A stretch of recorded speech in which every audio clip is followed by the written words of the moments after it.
You're a nobody. You'll never make it, my dad said and kicked me out. I just smiled and left.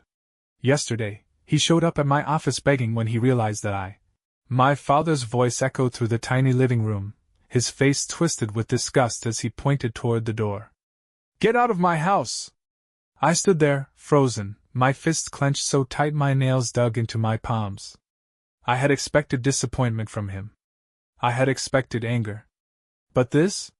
The sheer venom in his voice, the finality of his words, it cut deeper than I wanted to admit. Dad, Just nothing, he snapped, stepping forward. You're 18. You have no job, no future, no ambition. You're nothing but a leech. His glare was unwavering, as if daring me to prove him wrong. Go out there and see for yourself. See how the real world treats nobodies like you. I swallowed hard.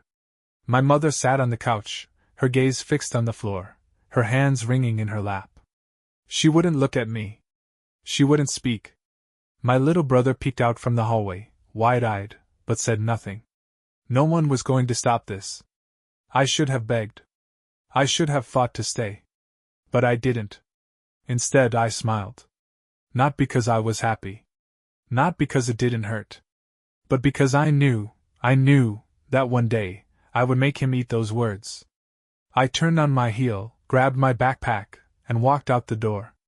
I didn't look back. That was the last time I ever set foot in that house. The first night was the hardest. I had nowhere to go, no money in my pocket, and no one to call. I wandered through town aimlessly, the reality of my situation sinking in with every step. The streets felt colder than usual, the city lights harsher.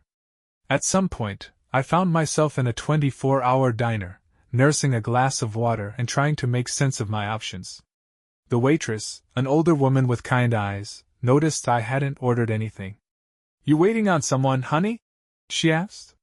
I shook my head. She hesitated for a moment, then walked away. A few minutes later, she came back and placed a plate of scrambled eggs and toast in front of me. On the house, she said softly. I wanted to refuse out of pride, but my stomach growled before I could. I muttered a quiet thank you and ate every bite. That was the first kindness I had received since stepping out of my father's house. But kindness wouldn't keep me off the streets. I needed money. A job. A plan. For the next few days I slept wherever I could, a park bench, an abandoned building, even a bus station when the rain got too bad. I showered in public restrooms when I found one clean enough. My pride shrank with each passing day. Then, on the 5th night, I found myself standing in front of a worn-down garage on the outskirts of town. A sign in the window read, "Help wanted. No experience necessary." I took a deep breath, straightened my back, and walked inside. I had nothing left to lose. The garage smelled like oil, metal, and sweat. Inside, the sound of clanking tools and muffled rock music filled the air. A burly man in grease-stained overalls stood near an open hood, wiping his hands on a rag. He glanced up as I stepped inside, raising an eyebrow. You lost, kid? I shook my head. I saw the sign outside. You need help? He studied me for a moment, his gaze flicking over my wrinkled shirt, the backpack slung over my shoulder, the exhaustion written all over my face. He wasn't stupid. He knew exactly what kind of situation I was in. You ever worked in a garage before? No, I admitted. But I can learn. I just need a chance. He exhaled through his nose and tossed the rag onto the workbench. You got a name? Nick. Well, Nick, I ain't in the business of charity, he said, crossing his arms. You screw up, you're gone. You show up late, you're gone. You act like you're too good to get your hands dirty, you're gone. Got it? I nodded. He stared at me a second longer before jerking his head toward the back of the shop. You start now. Grab that broom and clean up the mess near the lift. It wasn't glamorous. It wasn't easy. But it was something. For the next few weeks, I worked harder than I ever had in my life.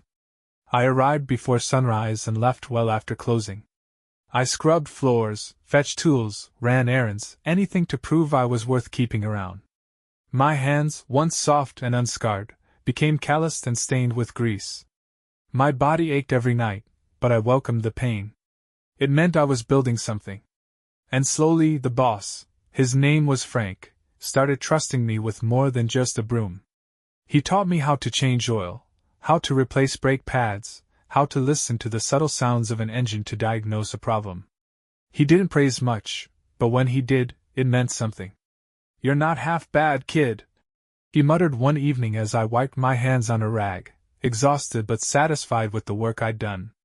That was the closest thing to approval I had ever gotten from a father figure. I saved every penny I made, spending only on food and a cheap motel room when I could afford it.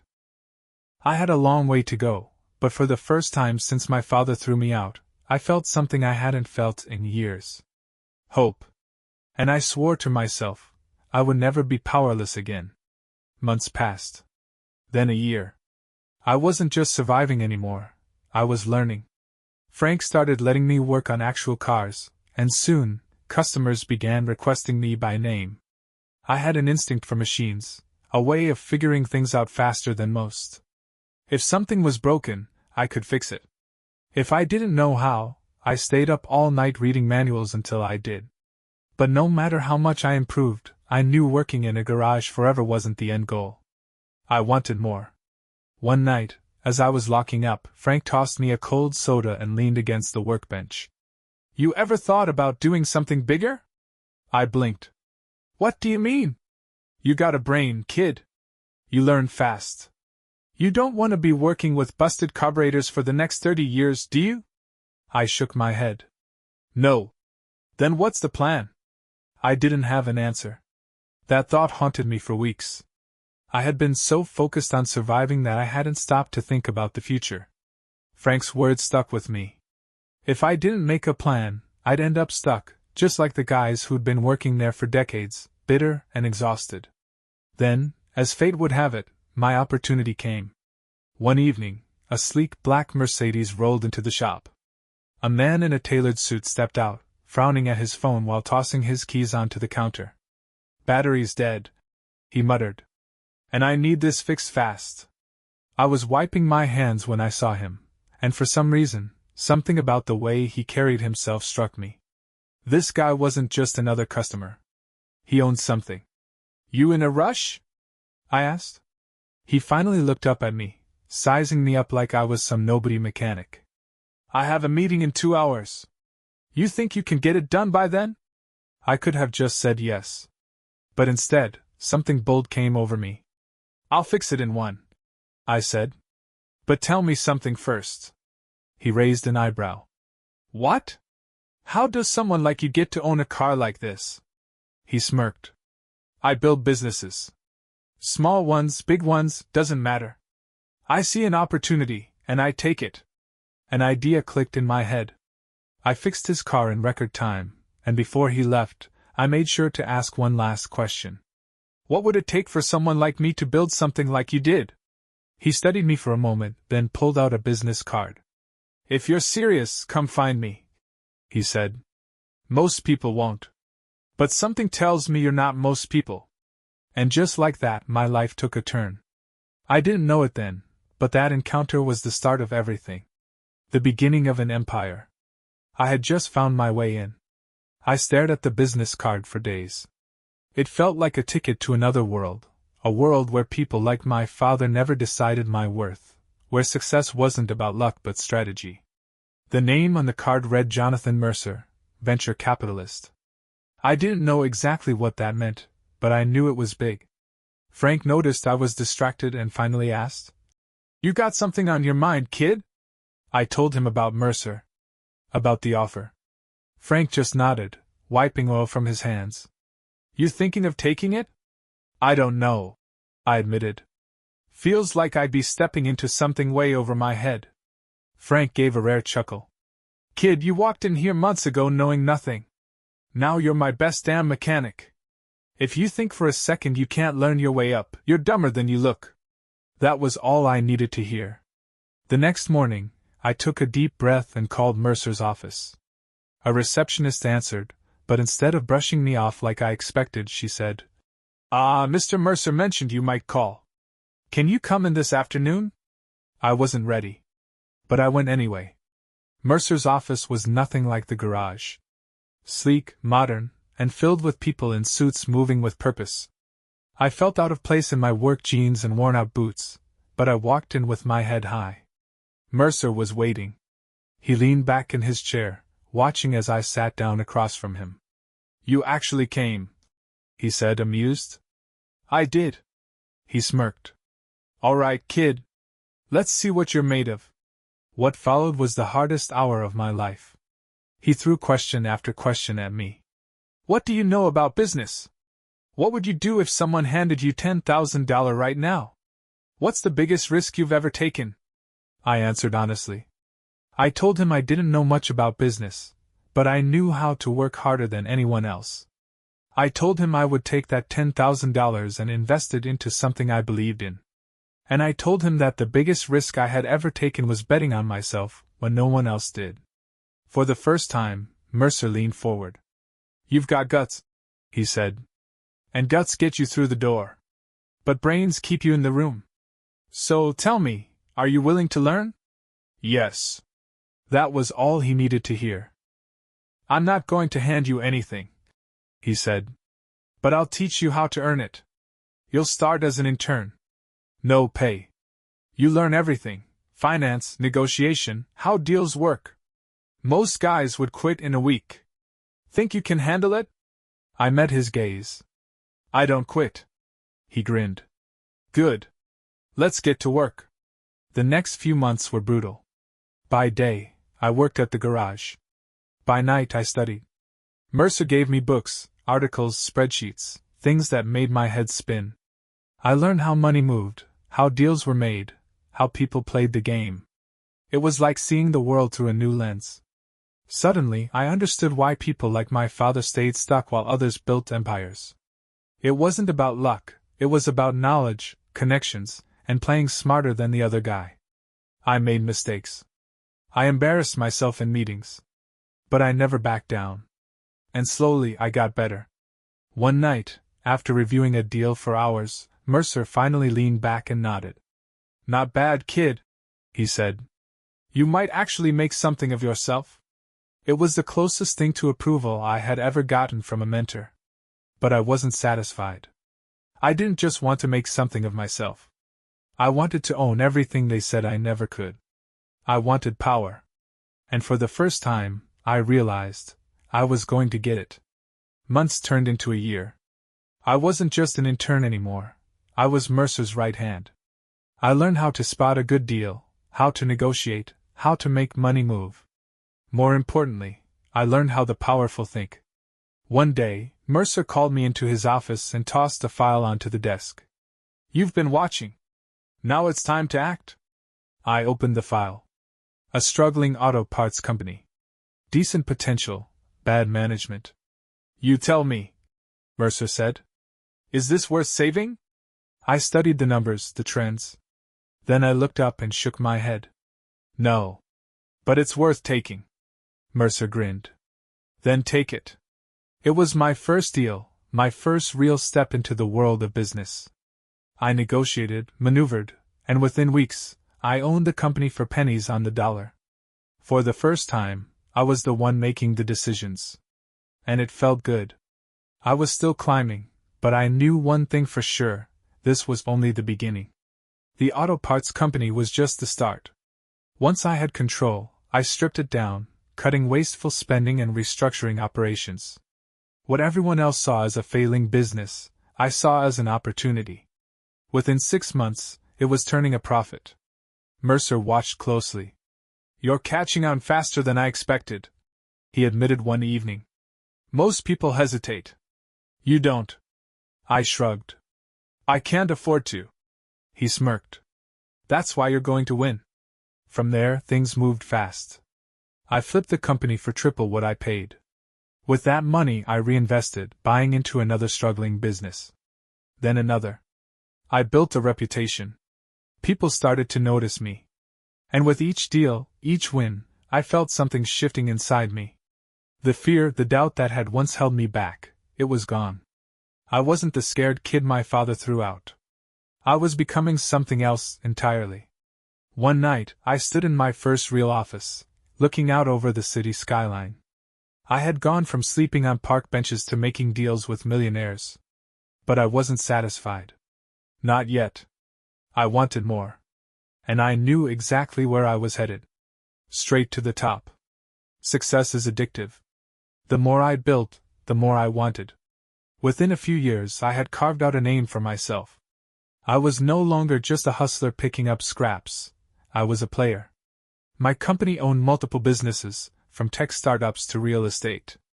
I had the connections, the capital, and the power to make things happen. But power isn't given, it's taken. And I was about to take my biggest risk yet. There was a corporation on the verge of collapse, an old manufacturing giant that had been bleeding money for years. The market had written it off. But I saw something no one else did. If I could turn it around, it would cement me as a real force in the industry. Mercer warned me. "This is too big, too risky," he said. "If it goes wrong, you lose everything." I met his gaze. "Then I won't lose." I gathered investors, negotiated aggressive buyouts, and within months, the company was mine. Then came the hard part, fixing it. I worked day and night, restructuring, cutting unnecessary expenses, modernizing production. Every decision felt like walking a tightrope. One wrong move, and it would all come crashing down. And for a while, it almost did. There were moments when it seemed like Mercer was right, like I had finally overreached. But failure wasn't an option. Then, in the third quarter, the numbers changed. Profits soared. Stock prices climbed. Investors who once doubted me now scrambled to buy in. I hadn't just saved the company. I had rebuilt it into something bigger, stronger. And with that, my empire was officially born. I was no longer just rich. I was untouchable. But as I stood in my penthouse office, watching my success unfold, I couldn't help but wonder, did my father even know?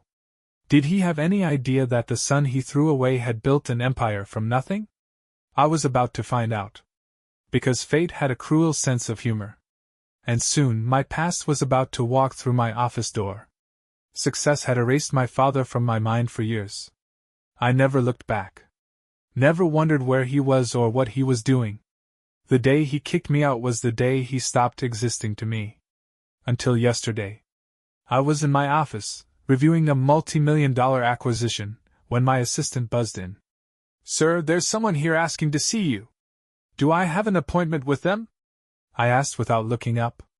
"No, but he insists it's important." I sighed. "Then tell him to. He says his name is Robert Carter." I froze. The name sent a shock through my spine, one I hadn't felt in years. My father. I glanced at the security feed on my monitor, and there he was, standing in my lobby. The same man who threw me out like garbage all those years ago. Only now, he didn't look so powerful. His once proud shoulders were hunched. His suit, cheap and ill-fitting, hung off him. His face, once sharp with arrogance, was lined with stress and desperation. I leaned back in my chair, a slow smirk forming. So, the mighty Robert Carter had fallen. I pressed the intercom. "Send him in." A minute later, the door opened, and my father stepped inside. He didn't recognize me at first. His eyes scanned the lavish office, the floor-to-ceiling windows, the custom-built desk worth more than his entire net worth. He swallowed hard. "You're the CEO?" I steepled my fingers. "That's what it says on the door." His face drained of color as realization struck. The son he had abandoned, the nobody, was now the man sitting behind the desk he needed something from. I let the silence stretch until he finally spoke. I didn't know." "Clearly." He shifted uncomfortably. "Look, Nick, I didn't come here to dredge up the past. I need—" He hesitated, forcing the words out. "I need a job." The amusement in my chest burned hotter. Robert Carter, the man who once called me worthless, was now begging for my help. If he expected mercy, he had come to the wrong place. I stood, adjusting my cufflinks. "A job, huh?" He nodded quickly, the desperation in his eyes unmistakable. "Anything. I just need a chance." I pretended to think, pacing behind my desk. You know, Dad, I seem to recall you saying something to me when I was younger. I turned to face him. What was it again? Oh, right, you're a nobody. You'll never make it. He flinched. Nick, But now you need me. I cut in, savoring every second. How ironic. His mouth opened and closed, but no words came. I wasn't going to let him off easy. No, I wanted him to feel every ounce of humiliation he had once made me endure. You know what? I said finally. I will give you a job. His face brightened. Really? I grinned. Yes. You can start as a janitor. His smile faltered. You'll clean floors, take out trash, and report to supervisors younger than you. I continued. It's honest work. And since you always told me to work hard and stop complaining, I expect you to do just that. His expression twisted with shame, but he nodded. I'll take it. Good, I said, walking past him to the door. Your uniform is downstairs. Don't be late. As he left, head bowed, I felt a satisfaction unlike anything else. This wasn't about money. This was justice. But I wasn't finished yet. Not by a long shot. For weeks I watched him. My father, once so proud and untouchable, now mopping floors, scrubbing toilets, and taking orders from people half his age. Every day, he avoided my eyes. Every mistake he made was met with sharp reprimands, just like the ones he used to throw at me. I wanted him to feel it. The helplessness. The humiliation. And then, when I knew he had endured enough, I called him into my office. He stood before me, exhausted, defeated. Did I do something wrong? He asked quietly. I leaned back in my chair. No. In fact, you've done exactly what I expected. He frowned. Then why? You're fired. Silence. His hands trembled. Nick, please. I stood, looking him dead in the eyes. You threw me out without a second thought. Now, I'm doing the same to you. His breath hitched, but I felt nothing. No guilt. No sympathy. Just cold satisfaction. As he walked out, shoulders hunched, I finally understood. Revenge wasn't just about getting even. It was about making sure they never forgot. And I knew my father never would.